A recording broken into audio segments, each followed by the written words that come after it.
प्रिय मीठे बच्चों, आप सबके प्रति हमारी ईश्वरीय स्नेह संपन्न याद।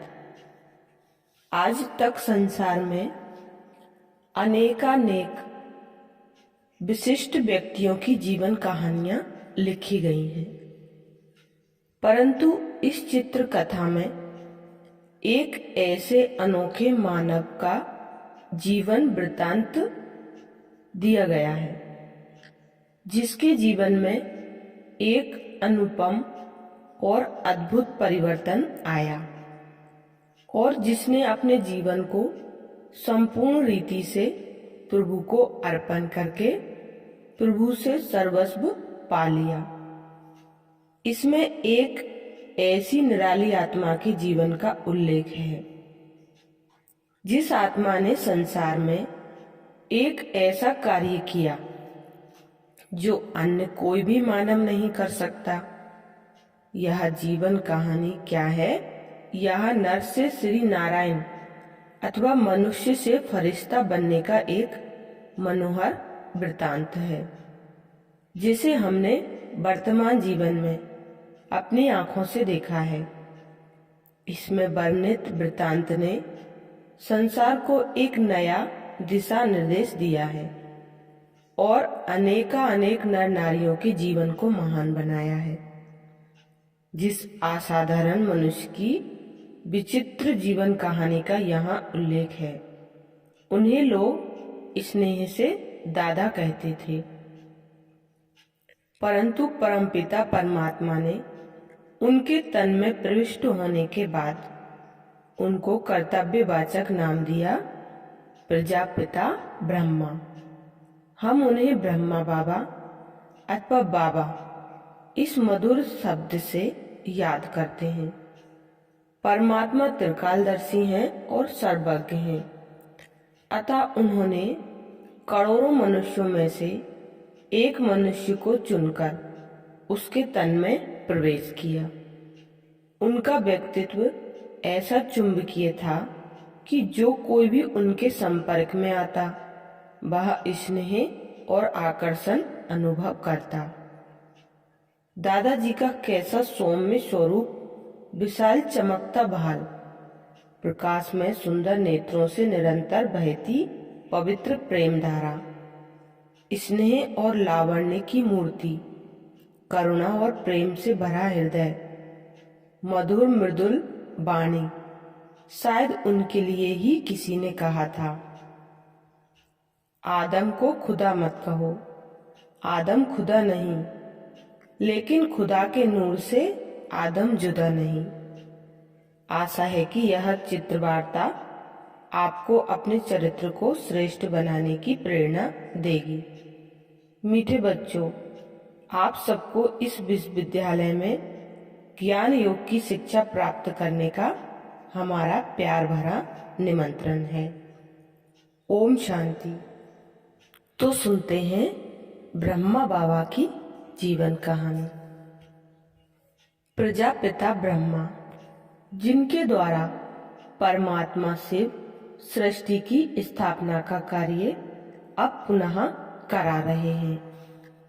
उनका जन्म सन 1876 में सिंध प्रांत के हैदराबाद शहर में एक खानदान कृपलानी परिवार में हुआ था। उनके बचपन का नाम लेखराज था। उनके पिता खूबचंद जी एक छोटे गांव के स्कूल में मास्टर जी थे। पड़ोस में रहने वाली लक्ष्मी बहन छोटे लेखराज को माँ का प्यार देती रही। वह पढ़ाई में बड़ा होशियार था। एकाग्र चित्र होकर अभ्यास करने की विशेषता उसमें बचपन से ही थी।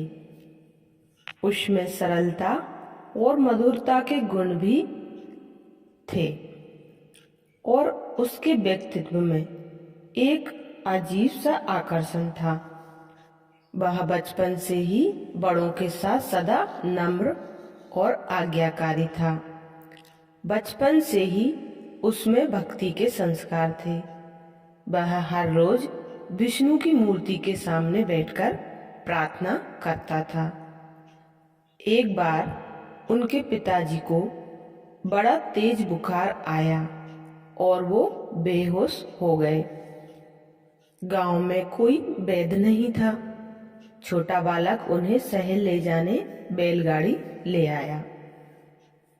बालक लेखराज अपने बेहोश पिताजी का सिर गोद में लेकर बैलगाड़ी में बैठ गया और शहर की ओर गाड़ी चल पड़ी। रास्ते में ही पिताजी की मृत्यु हो गई।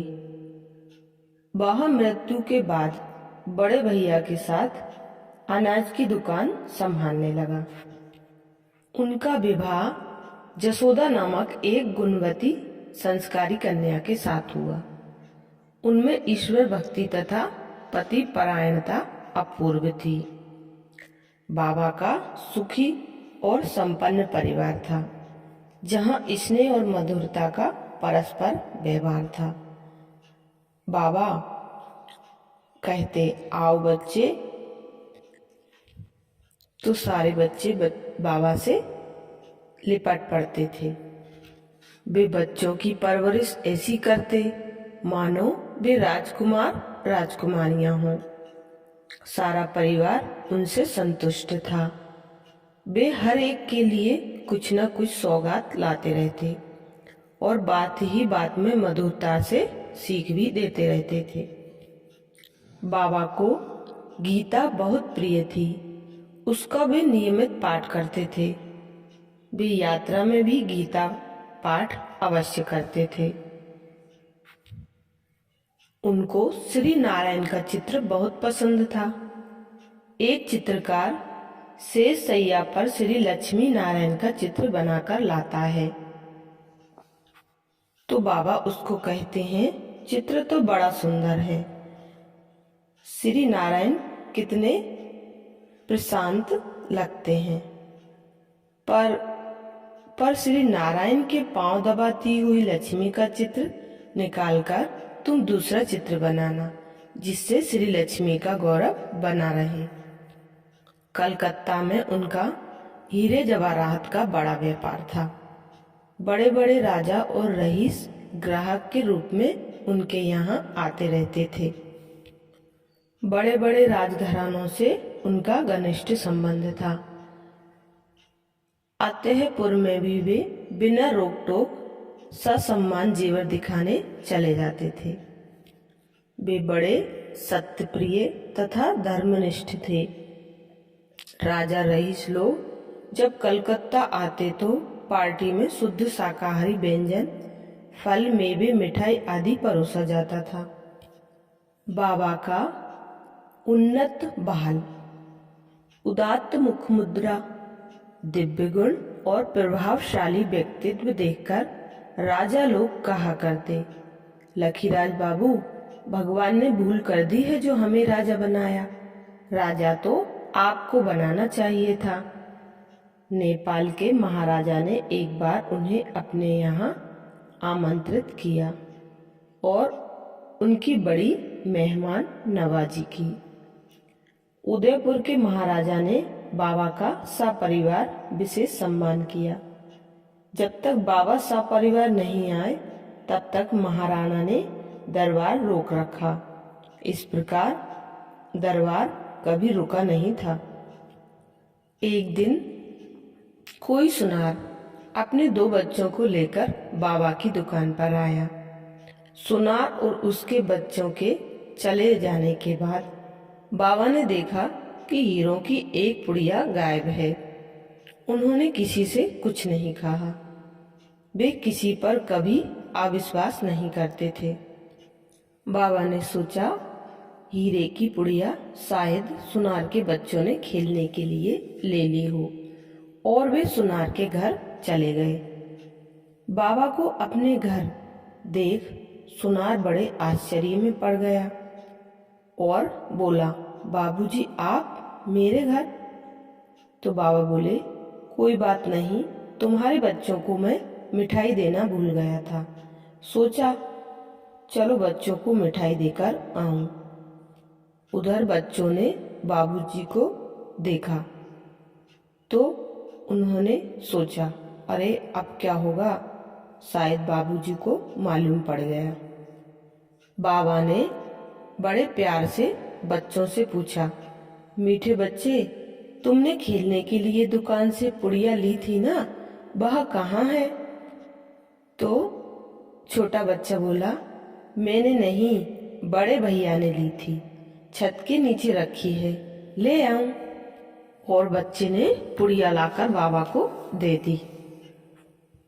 बाबा मेहमानों का स्वागत ऐसे करते जैसे घर में देवता पधारे हों। अतिथि सत्कार को वे धर्म समझते थे। उनमें गुरु भक्ति अपार थी। अपने पौत्र के जन्मदिन पर हैदराबाद में एक दावत का आयोजन किया था। उसी दिन गुरु का तार आया तो बाबा की पत्नी यशोदा ने कहा, आज न जाओ, आपके बिना पार्टी का क्या होगा? तो बाबा बोले, कुछ भी हो, बम्बई जाना ही होगा, गुरु का बुलावा, काल का बुलावा। और बाबा चले गए। बाबा एक बार गंगा किनारे धार्मिक यात्रा हेतु सपरिवार गए। अपनी पुत्र वधू द्वारा ब्राह्मणों को बड़ी दक्षिणा दिलाई। बाबा का एक दोस्त बनारस में रहता था। जब अपने परिवार से तंग आ जाता तो बाबा को मिलने चला आता था। उनके चाचा मूलचंद जी भी बहुत भक्ति भाव वाले और गरीबों के प्रति रहम दिल वाले थे। उनके यहाँ सदा व्रत चलता था। गरीबों को अन्न वस्त्र तथा दुखी स्त्रियों को सिलाई की मशीनें मिलती थी। उनके चाचा ने कहा, अब मेरे जाने का वक्त नजदीक आ गया है, मेरे पीछे मेरा सदा व्रत का क्या होगा? बाबा ने कहा, आप चिंता न करें, यह भंडारा सदा चलता रहेगा। वे सदा अपने लिए नहीं, जगत की आत्माओं के लिए, कल्याण के लिए भगवान से प्रार्थना करते रहते थे। गंगा किनारे उगते सूर्य को पानी की अंजलि के पीछे भी सर्व आत्माओं के लिए कल्याण की भावना थी।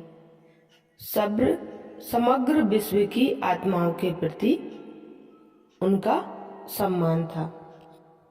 अपनी भक्ति के फलस्वरूप बंबई के अपने बंगले में एक बार उन्हें विष्णु चतुर्भुज का दिव्य साक्षात्कार हुआ।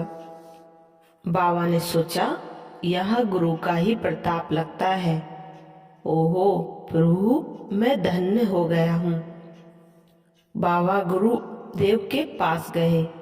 गुरुदेव जी, क्या यह आपकी ही कृपा थी? गुरुजी कुछ समझे नहीं तो बाबा मन ही मन समझ गए, गुरु इस संबंध में कुछ नहीं जानते। फिर बाबा का मन सच्चे सतगुरु परमात्मा की ओर खींचने लगा। इसके बाद बाबा अपने मित्र के घर वाराणसी चले गए। वे एकांत में जाकर प्रभु चिंतन में खो जाते। उन्हें दिव्य साक्षात्कार होने लगे। उन्होंने घर वालों को पत्र लिखा, मिल गया खजाना मिल गया, माला माल रत्न ही रत्न है, मिल गई चाबी मिल गई। एक दिन बाबा को निराकार ज्योति स्वरूप परमात्मा शिव का साक्षात्कार हुआ। परमात्मा प्रकाश का दिव्य स्रोत जैसे उनके ऊपर उतर रहा है। बाबा ने मन ही मन कहा, पाना था सो पा लिया, अब बाकी क्या रहा। बाबा को और भी साक्षात्कार हुए। इसमें उन्होंने विश्व के मानव इतिहास की एक आश्चर्यजनक घटना देखी, कलियुगी सृष्टि के महाविनाश का साक्षात्कार। उन्होंने देखा पश्चिमी दुनिया बॉम्ब से दहक रही है और भारत में गृह युद्ध, भूकंप, बाढ़ से हाहाकार मचा हुआ है। तो बाबा ने ऐसा भयंकर साक्षात्कार देखकर कहा, बस करो, प्रभु बस करो, भयंकर दृश्य समाप्त करो। फिर बाबा कलकत्ता आ गए। हीरे अब उन्हें पत्थर ही पत्थर दिखाई पड़ने लगे। बाबा अपने भागीदार के साथ बैठे थे। उन्होंने कहा, सेवक राम, मुझे छुट्टी करो, मेरा दिल अब व्यापार में नहीं लगता, हिसाब कर लो। वह बोला, लखीराज, यह क्या कह रहे हो? यह सब कौन संभालेगा? मुझे तो कुछ आता नहीं। बाबा ने कहा, अलिफ को अल्लाह मिला, बे को मिली झूठी बादशाही, आई तार अलिफ को हुआ रेल का राही। भागीदार ने जो फैसला किया बाबा ने वह ठीक मान लिया और घर ये तार भेजा। बाबा ने एक और अनोखा साक्षात्कार किया। बाबा ने एक और अनोखा साक्षात्कार किया। फलता वे अपने परिवार से धीरे धीरे नष्टमोहा हो गए। उन्हीं दिनों बाबा को श्री कृष्ण और उनके स्वरूपों के साक्षात्कार हुए। सभी का वरदान था, तत्वम, तुम ही वही देवता हो। तो बाबा ने सोचा, इस वरदान का क्या अर्थ होगा? क्या मैं वही हूँ? अहम विष्णु चतुर्भुज ततत्वम ततत्वम ततत्वम। एक बार बाबा को मृत्यु दशा का साक्षात्कार भी हुआ। सितारे समान आत्मा भ्रुकुटी से निकलकर पांव के अंगूठों की तरफ गई और फिर लौटकर मस्तक से निकल आकाश की ओर जाती हुई देखी। और बाबा ने सोचा, क्या सचमुच आत्मा शरीर से अलग है? मैं ये देह नहीं, देह में रहने वाली चेतन आत्मा हूँ। इसके बाद बाबा हैदराबाद लौट आए। वे रात को देर तक सिंधु नदी के किनारे दूर दूर तक एकांत में बैठकर तारों भरे आकाश में खो जाते थे। 12 बजे तक राह देखने के बाद नौकर ढूंढने निकलते थे। नौकर कहते थे, बाबा बहुत रात हो गई है, अब घर चलिए। उन्हीं दिनों उनके यहाँ गुरु लालाजी महाराज पधारे हुए थे। घर में ही सत्संग चल रहा था। बाबा बीच में से ही उठ खड़े हुए और अपने कमरे की ओर जाने लगे। सबने सोचा, बाबा को यह क्या हुआ है? ऐसे सत्संग के बीच में से तो बाबा कभी नहीं उठते थे। बाबा एक कमरे में जाकर ध्यान मग्न हो गए और पीछे से उनकी पुत्र वधू आई और उसने देखा एक अद्भुत, आश्चर्यजनक और अपूर्व साक्षात्कार। बाबा जैसे एकदम अशरीरी भाव का अनुभव करने लगे। उनकी आंखें लाल दिए जैसी चमकती थीं। सारा कमरा लाल दिव्य प्रकाश में हो गया था। परमपिता परमात्मा शिव का दिव्य अवतरण और उनके द्वारा उच्चारित प्रथम महावाक्य थे। बाबा बाद में उनके महावाक्य सुनेंगे। निजानंद स्वरूपम शिवोहम, ज्ञान स्वरूपम शिवोहम, प्रकाश स्वरूपम शिवोहम। बाबा बाद में सोच रहे थे कि ये दिव्य अनुभव किसने कराया। बाबा ने आने वाली नई सतयुगी दुनिया का साक्षात्कार भी किया। ऊपर से सितारे नीचे उतर रहे थे और कोई देवी, राजकुमार, राजकुमारी बन जाते थे। यह तो बहुत सुंदर, मनमोहक देवी दुनिया है, ऐसा बाबा ने सोचा। बाबा इस साक्षात्कार के बारे में विशेष मंथन करने लगे और सोचने लगे, उस शक्ति ने कहा था तुम्हें ऐसी नई दुनिया बनानी है। बाबा की आंतरिक स्थिति बदलने लगी थी। एक बार उनकी पुत्रवधू भोजन की थाली लेकर उनके कमरे में आई तो बाबा के चारों तरफ दिव्य प्रकाश उतर रहा था। उसके हाथों से थाली गिर गई। अरे, मैं ये क्या देख रही हूँ? अहो, यह तो श्री कृष्ण का रूप है। उनको श्री कृष्ण का साक्षात्कार हुआ। इसी दिन से उनके मन से ससुर का भाव निकल गया। एक बार बाबा की पत्नी जसोदा ने अपने पति में श्री कृष्ण का साक्षात्कार किया और वह भाव विभोर हो गई। पत्नी जसोदा के मन से भी पति का भाव हट गया। अब बाबा ने जसोदा निवास में सत्संग शुरू किया। वे गीता को सच्चे अर्थ सहित पढ़ाने लगे।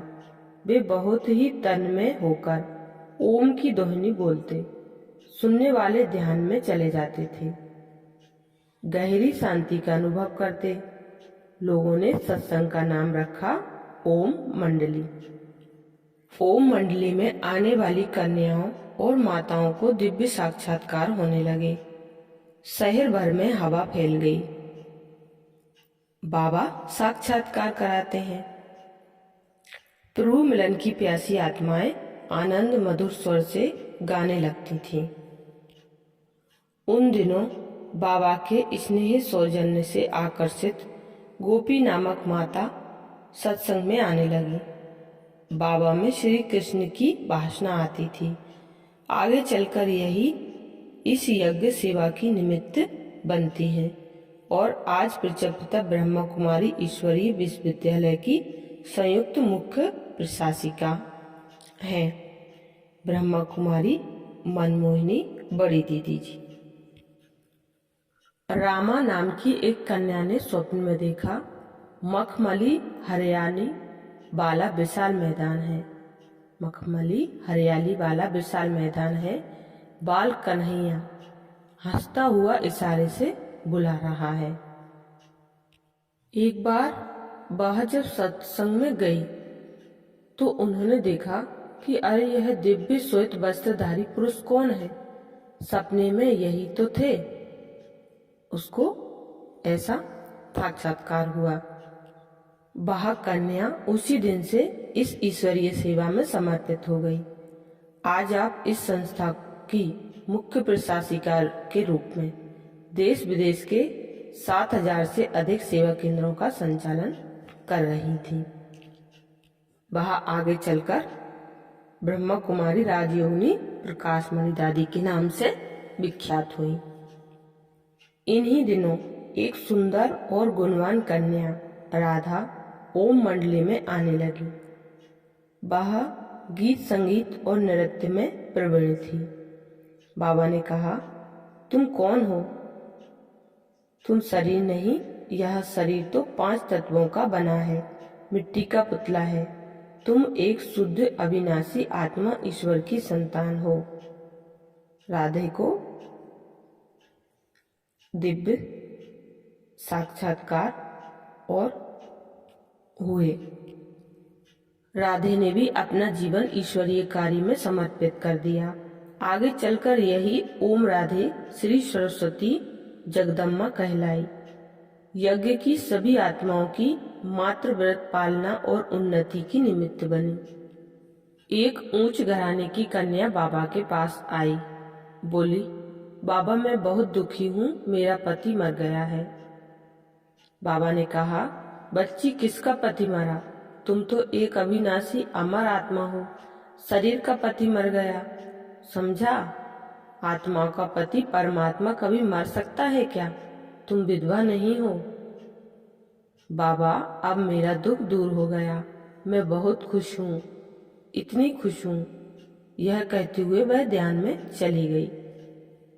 इस कन्या ने अपने पिता को बाबा के पास भेजा। वह बहुत क्रोधी और शराबी था। ओम राधे ने उसे ज्ञान दिया कि आप कौन हैं, यह जानते हो? तुम्हारा यह शरीर मंदिर है, उसमें रहने वाली आत्मा तुम देवता हो। क्या देवताओं को प्रसाद में शराब ले आते हैं? शराब ले जाते हैं? उसने सोचा, क्या मैं और देवता? फिर मैं कैसे शराब पी सकता हूँ?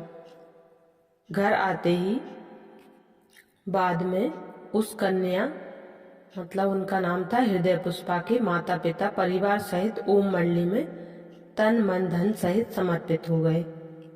एक छोटी बच्ची अपनी माता के साथ ओम मंडली में आई। बाबा को देखते ही उसने मुरलीधर श्री कृष्ण का साक्षात्कार किया।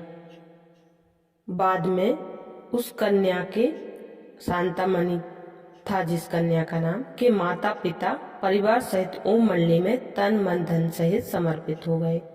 बाबा कन्याओं की पिता की तरह पालना करते थे, साथ साथ उनमें पवित्रता के संस्कार भी भरते थे। कहते थे, बच्ची तुम्हें कलयुगी शर्ट वाले से शादी नहीं करना, पीताम्बर वाले सतयुगी श्री कृष्ण से करना है। बाबा हम तो श्री कृष्ण से ही शादी करेंगी। सिंध हैदराबाद में हवा फैल गई कि बाबा सभी को साक्षात्कार कराते हैं। अखबार में भी छपा। दादा की लाडली पुत्री निर्मल शांता एक बार अपने ससुराल से बाबा को मिलने आई और लौटते वक्त बोली, बाबा मैं कल भी आऊंगी, गाड़ी भेज देना। तो बाबा ने कहा, कल जो होगा देखा जाएगा। अपने बाबा की इस बात पर वह रूठकर चली आई। आधी रात सपने में उसने देखा प्रकाश में बाबा और उनके पीछे श्री कृष्ण खड़े हैं और कह रहे हैं, बच्ची जागो, तुम्हें हर एक आत्मा की ज्योति जगानी है, विश्व का कल्याण करना है। तो उसने सोचा, बाबा आप तो सचमुच भगवान हैं, मैं पहचान नहीं सकी, अब आप जो कहेंगे वही करूंगी।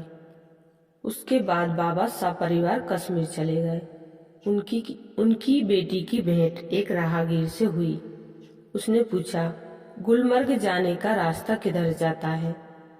उसने कहा, मुझे गुलमर्ग का रास्ता मालूम नहीं, परम धाम का रास्ता बता सकती हूँ। वह राहगीर को अपने बाबा के पास ले आई। बाबा को देखते ही राहगीर, जो कि रिजुमुल उनका नाम था, ने लाइट ही लाइट का अनुभव किया और कहा, अहो मैं धन्य हो गया। बाद में रिजुमल सपरिवार इस यज्ञ में समर्पित हो गया। बच्चों के लिए बाबा ने ओम निवास में एक छात्रावास और स्कूल का प्रबंध किया। अभ्यास के साथ उन्हें आध्यात्मिक ज्ञान, चित्र, संगीत आदि की कलाओं की शिक्षा भी दी जाती थी। यशोदा जी और रामा, मोतिल, लीला आदि ने बच्चों की पालना और पढ़ाई की जिम्मेदारी ली। बाबा ने सोचा, परम पिता शिव माताओं द्वारा ही सबका उद्धार करवाना चाहते हैं। माताओं की एक कमेटी बनाकर अपनी सारी संपत्ति उनके नाम समर्पित कर दी। अब परमात्मा शिव का आदेश बाबा ने सुनाया, बच्चे आप सब प्रतिज्ञा करो कि पवित्र रहेंगे। हाँ बाबा, हम जरूर पवित्र रहेंगे। बाबा ने हर एक कन्या और माताओं को अपने पिता और पति से सम्मति पत्र लाने को कहा। सबने सम्मति पत्र दे दिया। ब्रह्मचर्य के पालन की बात पर सिंध हैदराबाद में हलचल फैल गई। कईयों के पिता, चाचा, भाई, पति आदि ओम मंडली में जाने की मना करने लगे। कन्याओं माताओं पर जुल्म होने लगे। विरोधियों ने मिलकर ओम मंडली को बंद कर देने की ठानी। पिकेटिंग करके बच्चों को 3 घंटे तक रास्तों में रोका। बच्चों ने कुछ न खाया न कुछ पिया और बाबा को मारने के लिए षड्यंत्र भी रचा गया। बंदूकधारी को बाबा की जगह चमकता हुए सितारे दिखाई पड़ने लगे। अरे जहाँ देखूं वहाँ तेज ही तेज है, बाबा जरूर जादूगर है। एक बार बाबा अपने मकान के कमरे में बैठे हुए थे तो वह मारने वाला बाबा के पास आया। बहन बोली, बाबा कोई सिख भाई आपसे मिलने के लिए आया है, वह बड़ा भयानक लगता है। बाबा ने कहा, बेटी उसको ऊपर भेज दो। वह ऊपर आया तो उसे बाबा में साक्षात्कार हुआ।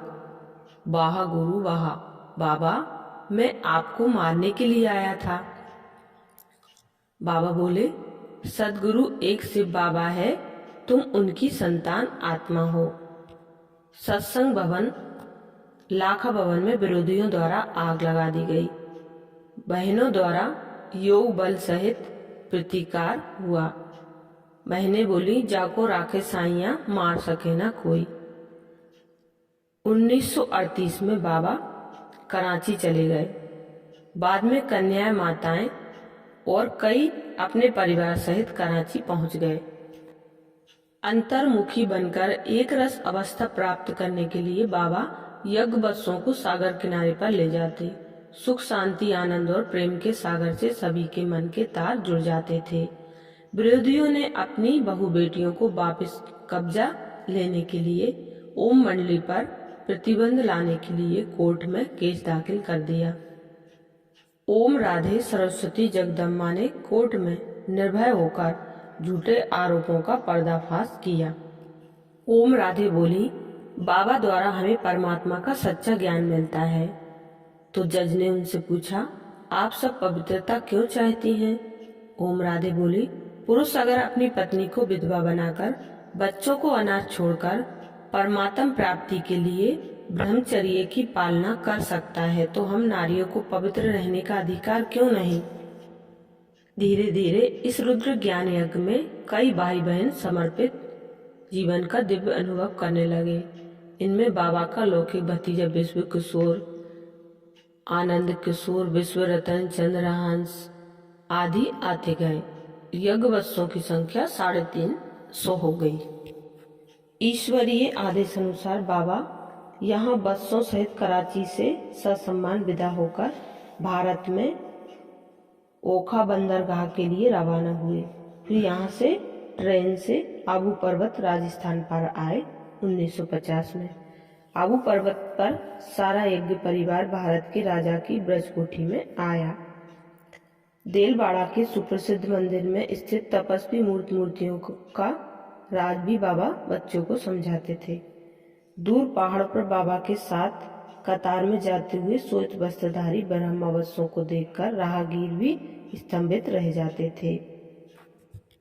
मम्मा बाबा अति सरल शब्दों में ज्ञान और योग राजयोग की शिक्षा देते थे। अब बाबा ने यज्ञ वत्सों को भारत के कोने कोने में जाकर प्यासी आत्माओं की प्यास ज्ञान अमृत से बुझाने के लिए भेजा। ब्रह्मा कुमारी बहनें भारत भूमि की चारों दिशाओं में शिव बाबा का संदेश सुनाने पहुंच गईं। विश्व के अनेक देशों में जाकर यज्ञ वत्सों ने परमपिता शिव के अवतरण का मधुर संदेश सुनाकर शांति कुंड की स्थापना की। इस प्रकार अपने मन, वचन, कर्म से हर आत्मा में शांति और पवित्रता का बल भरते ब्रह्मा बाबा संपूर्णता को प्राप्त की 18 जनवरी 1959 को अव्यक्त हो गए। यह झोपड़ी आज भी बाबा की कर्म भूमि की याद दिलाती है। बाबा की स्मृति में मधुबन में बना हुआ शांति स्तंभ आज भी विश्व की आत्माओं को शांति और पवित्रता का, ईश्वर का संदेश दे रहा है। प्यारे बच्चों, मुक्ति और जीवन मुक्ति आपका ईश्वरीय जन्म सिद्ध अधिकार है। कभी भी किसी को मन, वचन और कर्म से दुख न दो। आइए आप सब बच्चे भी अपने वर्तमान तथा भविष्य जीवन को श्रेष्ठ बनाइए। आने वाली सतयुग दुनिया में सच्चे स्वराज्य का अधिकार प्राप्त कीजिए। अब नहीं तो कब नहीं। अच्छा, ओम शांति।